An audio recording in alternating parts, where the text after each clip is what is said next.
Hello दोस्तों, welcome to my channel. और आज हम बात करने वाले हैं 26 जनवरी के बारे में। 26 जनवरी यानी रिपब्लिक डे, गणतंत्र दिवस।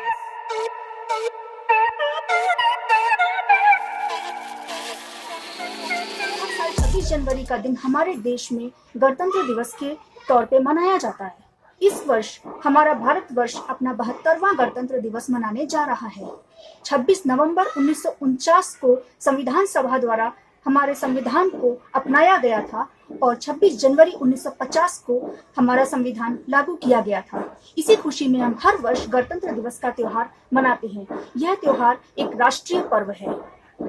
इस दिन भारत के राष्ट्रपति लाल किले पर तिरंगा झंडा फहराकर इस पर्व को मनाते हैं। इस दिन पर हर बार कोई ना कोई विदेशी प्रधानमंत्री, राष्ट्रपति इत्यादि इस त्योहार के अवसर पर भारत आते हैं मुख्य अतिथि के तौर पर, किंतु इस बार कोई भी विदेशी अतिथि भारत नहीं आ रहे हैं। 1966 के बाद में पहली बार ऐसा हो रहा है कि कोई भी विदेशी मुख्य अतिथि के तौर पर भारत नहीं आ रहे गणतंत्र दिवस की परेड में शामिल होने के लिए। 1966 से पहले 1952 और 1953 में भी कोई भी विदेशी राष्ट्र प्रमुख भारत में नहीं आए थे गणतंत्र दिवस के अवसर पर। इस वर्ष 2021 में ब्रिटेन के प्रधानमंत्री बोरिस जॉनसन भारत आने वाले थे। उन्होंने न्योता स्वीकार भी कर लिया था, किंतु ब्रिटेन में बढ़ते हुए कोरोना न्यू स्ट्रीम के केसेस की वजह से ब्रिटेन में लॉकडाउन लगाना पड़ गया और बोरिस जॉनसन का भारत दौरा रद्द हो गया। श्री बोरिस जॉनसन के भारत दौरा रद्द होने के बाद विदेश मंत्रालय की तरफ से श्री अनुराग श्रीवास्तव जी ने जो कहा वह मैं आपको बताती हूँ। उनके शब्दों में, कोविड-19 की वैश्विक स्थिति के चलते यह फैसला लिया गया है कि इस साल गणतंत्र दिवस समारोह में कोई विदेशी राष्ट्र प्रमुख मुख्य अतिथि के रूप में नहीं होंगे। आइए अब बात करते हैं कुछ ऐसे चेंजेस के बारे में जो 2021 में किए गए हैं गणतंत्र दिवस की परेड में। हर वर्ष इस परेड को देखने के लिए करीबन 1.15 लाख लोग उपस्थित हुआ करते थे, किंतु इस साल यह संख्या केवल 25,000 तक ही सीमित हो गई है। रिपब्लिक डे की परेड देखने के लिए कोरोना के समय होने की वजह से मास्क पहनना भी अनिवार्य है और जगह जगह सैनिटाइजर्स का भी इंतजाम किया गया है। परेड को पहले के मुकाबले छोटा कर दिया गया है। पहले परेड का रूट 8.2 किलोमीटर लंबा हुआ करता था, जो कि विजय चौक से लाल किले तक जाता था, किंतु इस बार परेड का रूट 3.3 किलोमीटर तक कर दिया गया है, जो कि विजय चौक से नेशनल स्टेडियम तक जाएगा।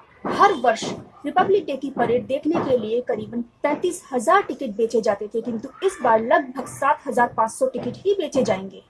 इस बार दर्शक खड़े होकर परेड नहीं देख पाएंगे। इस बार जितनी सीटें अवेलेबल होंगी सिर्फ उतने ही दर्शक परेड को देख पाएंगे।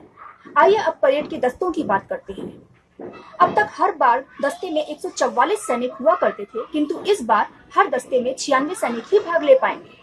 छोटे बच्चों को इस वर्ष परेड का हिस्सा नहीं बनाया गया है। 15 वर्ष से ऊपर की आयु के बच्चे ही इस बार परेड में भाग ले सकते हैं।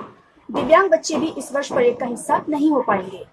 आइए अब बात करते हैं इस बार रिपब्लिक डे यानी गणतंत्र दिवस 2021 की परेड के कुछ खास आकर्षणों के बारे में, जिनमें पहले नंबर पर आता है राफेल लड़ाकू विमान। हाल ही में भारतीय वायुसेना में शामिल हुआ राफेल लड़ाकू विमान इस बार गणतंत्र दिवस की परेड का मुख्य आकर्षण रहेगा। फ्लाई पास्ट का एंड इस राफेल के वर्टिकल चार्ली फॉर्मेशन में उड़ान भरने से होगा। वर्टिकल चार्ली फॉर्मेशन का मतलब होता है विमान कम ऊंचाई से उड़ान भरता है, उसके बाद में सीधा ऊपर जाता है और फिर कलाबाजियां खाते हुए एक निश्चित ऊंचाई पर स्थिर हो जाता है। दूसरे मुख्य आकर्षण की बात करें तो इस बार गणतंत्र दिवस में पहली महिला फाइटर पायलट शामिल होने वाली हैं।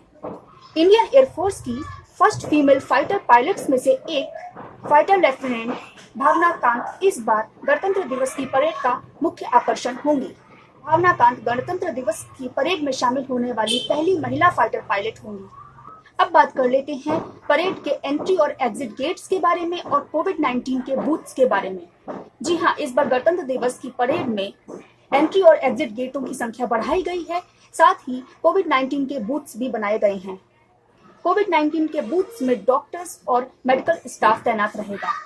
हर गेट पर थर्मल स्क्रीनिंग की जाएगी और जगह जगह पर सैनिटाइजर्स का भी इंतजाम किया जाएगा। तो ये थी कुछ महत्वपूर्ण जानकारियां गणतंत्र दिवस 2021 के बारे में। आपको ये जानकारियां कैसी लगी मुझे जरूर बताइएगा। इसी के साथ में मैं आपसे आज विदा लेती हूँ। धन्यवाद।